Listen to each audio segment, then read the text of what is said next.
शेतकऱ्यांच्या सेवेची आपण या ठिकाणी सुरुवात केलेली आहे। शेतकऱ्यांसाठी आपण ऑनलाईन सेवा या ठिकाणी पुरवणार आहोत आणि त्याचा शुभारंभ आपल्या शुभास्ते झालेला आहे। काय सांगाल?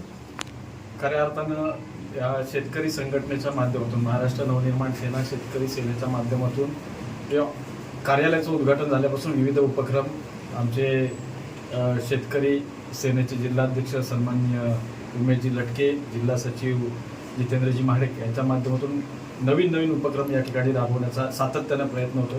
त्याचाच एक भाग म्हणून आज या ठिकाणी ह्या चिपळूण तालुक्यातील सर्वसामान्य शेतकऱ्यांना विविध शासकीय योजनांचा लाभ घेता यावा याकरता आज या ठिकाणी आमचे संतोषजी हतीसकर यांच्या माध्यमातून CSC सेंटरचं अधिकृत उद्घाटन आज या ठिकाणी झालेलं आहे। यामुळे माझ्या चिपळूण तालुक्यातील तसंच जवळपासच्या सर्व तालुक्यातील लोकांना ज्या काही आता सर्वच गोष्टी शासनानं ऑनलाईन केलेल्या आहेत, म्हणजे शेतकऱ्याला फार अनेक गोष्टी भेडसावतात।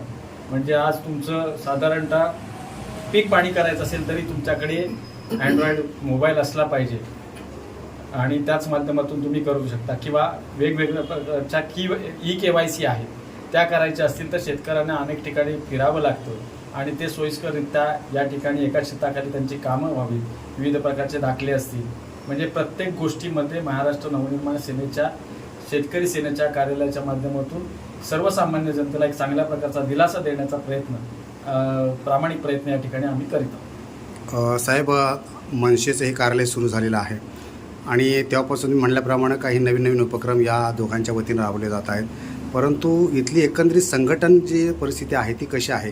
हे सर्व एकत्रित आहेत की अजूनही काय गटतट आहेत? काय वाटतं?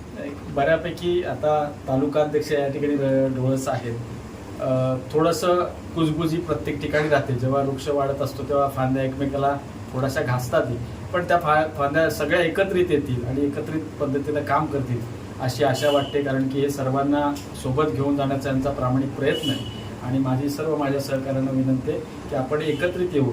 आता खऱ्या अर्थानं इथं नवा पर्यायाची गरज आहे। आता आपला देश बऱ्यापैकी देशोधडीला लागलेला आहे आणि तो लागू नये म्हणून जे कोणी आपण आहोत त्या सर्वांनी एकत्रित येऊन क्रांतिकारकाची भूमिका घेऊन या ठिकाणी काम करणं गरजेचं आहे। जितेंद्र चव्हाण कसे ॲक्शन मोडमध्ये असतील? नाही, आम्ही 100% माझ्या सहकाऱ्यांसमवेत कायमस्वरूपी एक महाराष्ट्र सैनिक म्हणून कायमस्वरूपी राहणार।